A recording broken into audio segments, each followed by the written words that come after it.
I'm Dr. Lia Jiannine. We're here to answer your questions about sex and relationships. We have a lot of the latest research and a little common sense. Now let's get right to our first question. There's a man in his 80s. He writes, can you tell me more about the surgical options for ED? How do options like rings, rods, and suction cups compare? Well, penile implants are the most common surgical option for ED, and there are two main types, semi-rigid and inflatable. The semi-rigid implants are the rods that are typically firm. They can be bent away from your body for sex or towards your body for concealment. It is a last resort. Surgery is always going to be a last resort. So these are for people who ED medications really haven't worked in the past. Okay, how about the inflatable devices, the most common ones? Yeah. The inflatable devices are the most common, and they can be inflated to create an erection. They have a release valve and two inflatable cylinders inside the penis. And as with any surgery, there are some risks involved. ED rings are made from both hard and soft material, some of which are adjustable. You can also get them with the second ring that is worn around the base of the scrotum and can enhance erections. Because these rings prevent blood from flowing back into the penis while it's erect, they work best when you can achieve a partial or full erection, but might have a problem maintaining it. We also have vacuum pumps, which can help achieve an erection and can be used alone or along with other ED treatments, including a ring. It works by drawing the blood into the penis by placing the tube over it and pumping the air out. You can pump by hand, or it can be battery operated.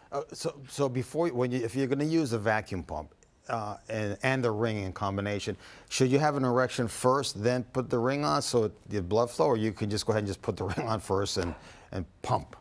No, so you want to pump first, then put a ring on to prevent the blood from flowing back. Okay, and how long does it take? How long does it last? Well, it's usually going to take about 10 to 20 minutes to achieve a full erection. If you want to use the ring with the pump after you're fully erect, like I said, you're going to place the ring at the base of your penis. Some advantages of the pump really is that it's a lower risk of complications than other ED treatments, and it's non-invasive. Well, very nice. This 80-year-old gentleman had some great questions. He had some ideas already, so that's good. He's doing his research. A question from a woman. She asks, are there any do's or don'ts when it comes to having sex during pregnancy? What a great question. Well, assuming your pregnancy is normal, sex shouldn't affect your baby, but what felt good before or your sexual desires may change because of your pregnancy. So you want to try other positions if you find that the old ones aren't so comfortable anymore. You might want to try a sex pillow or a sex ramp to help with that. Having oral sex is fine if you liked it before, but be aware that breast stimulation and female orgasms might actually cause contractions. So you don't want to have sex if you've got unexplained vaginal bleeding or if you're leaking amniotic fluid. And the same goes if you have a history of preterm labor or premature birth. So just check with your doctor to make sure you've got no medical reasons to avoid having sex. You mentioned that having an orgasm creates contractions. I mean, isn't that the reason we're going to have sex, is to have an orgasm? I mean, should they, I don't know. Well, those contractions typically are not a problem, but they might just be painful. So that's not typically going to send somebody into preterm labor, but they might not feel so great. Oh, okay. And our third question, a viewer says, I am dating a new person, and I am wondering if fetishes are a red flag. Well, a fetish is simply sexual arousal to an object or a body part that's not usually associated with sex. Most involve body parts like feet or clothing, like stockings. While fetishes used to be classified as sexual abnormalities, that has changed. Researchers and clinical practitioners now believe fetishes are only harmful if they cause distress, physical harm, or if they're obviously performed without the consent of a sexual partner. So fetishes can drive sexual arousal, fantasies, and different preferences. They can be a part of a healthy sexual relationship. Typically, more men than women develop fetishes. However, there are times when fetishes aren't so playful.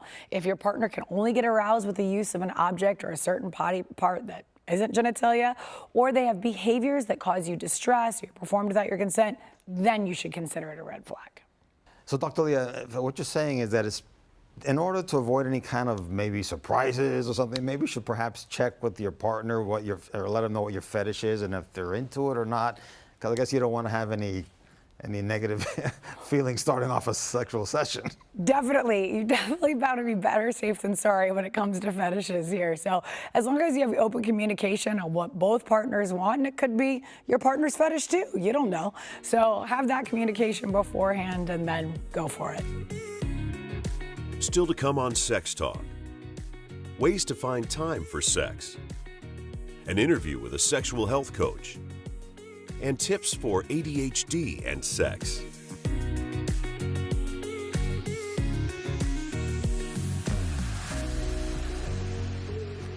Too busy for sex? Here are some ways to find time to connect with your partner.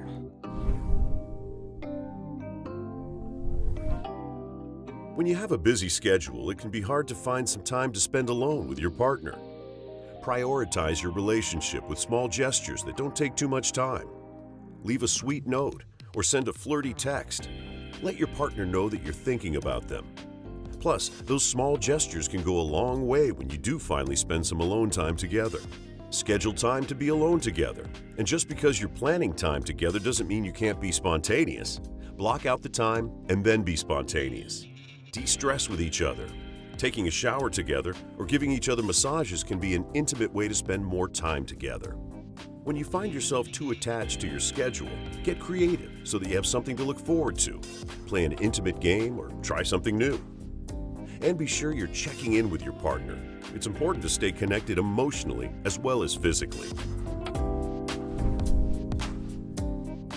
Sometimes it seems impossible to find that extra time, but there's always a way if you're willing to make the relationship work. Coming up, what to know about edible lubes, plus ways to reduce menopause symptoms. If you have a question for Dr. Lia, please send an email to questions@allhealthtv.com. Find out more about Sex Talk. Go to askdrlia.com.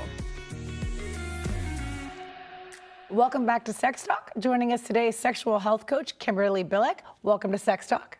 Thank you for having me, Dr. Lia. Awesome. So walk us through some important hormones that impact libido and vaginal dryness. So two of our main hormones that are going to impact both are estrogen and testosterone. Yes, as women, we do need testosterone as well.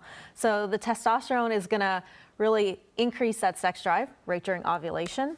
Nature is smart because they want us to have babies, or nature wants us to have babies. So it's going to increase the sex drive. And then the estrogen is going to help with the sex drive, but it helps with vaginal dryness as well. So you may notice during ovulation that you may have more cervical mucus, and that is just because your estrogen is at its highest point during that time. Okay, and libido and dryness are just some of the few of the signs of hormone issues. Can you tell us about some other common signs? Other common signs are missing periods, horrible menstrual cramps. Yes, that's common, but not normal. Headaches, hair thinning, fatigue, brain fog, difficulty losing weight, irregular periods, early periods, heavy bleeds. What else? There's Sounds like quite the list. I know.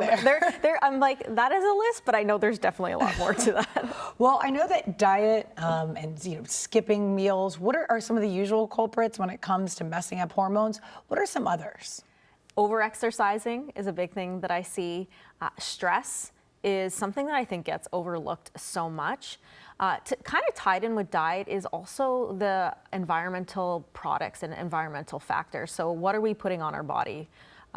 If you're only eating organic, but then putting on all these chemicals onto your skin, that could be impacting your hormones. What else that impacts your hormones? Well, I know, so I always joke, I get cranky if I'm really, really tired. And people understand if people get cranky when they're hungry, but people aren't very empathetic when it comes to sleep. So how do you think, in your research, what have you seen, how has sleep affected hormones? So sleep is another big one. So I'll say one thing. If you are waking up consistently around 2 to 4, that is a sign that your blood sugar could be off. And blood sugar spikes is something that impacts our hormones. So that ties in with diet as well. So we definitely do need our sleep. Lack of sleep, more inflammation. So that's going to impact our hormones. And to help with that, which is important for hormones, is getting sunlight. That's a simple tip that I could give you. If you could get outside in the morning without your sunglasses for 20 minutes, that helps with your serotonin levels, and it helps with melatonin production that's going to help with sleep later on in the evening. Awesome. Great tip there. It's free. We can all get out there, just become one with nature. So what are some other ways to address either low levels, some other natural ways to address low levels of estrogen or testosterone? So low levels of testosterone, working out. So, you know, you get so many benefits to that. And your diet. You know, having foods high in zinc. So oysters, yes, they do help with your sex drive. Pumpkin seeds, and you could take a multivitamin so that because vitamin D, vitamin B, magnesium, those are all things that are going to help with your testosterone levels. For your estrogen, healthy fats, I know I can't stress that enough. I talk about very often. Vitamin E is really important as well, so flaxseed is great as well, vitamin A. And with estrogen is having more orgasms. You know, you hear if you don't use it, you lose it, but having more orgasms could definitely help with that too. Yep, having more sex can increase your sex drive. And you know, a lot of people want to stay away from supplements, but I cannot recommend it enough. I recently found out that I was very vitamin D deficient, and that is so important in building testosterone. And so many people are vitamin D deficient. So it's something that you really don't know unless you're getting tested for it. So, you know, absolutely. Yes. It's important if you can't get it in your diet, which a lot of people can't, that's a good thing to have. Well, thank you, Kim. Don't go anywhere. We'll be right back with more Sex Talk.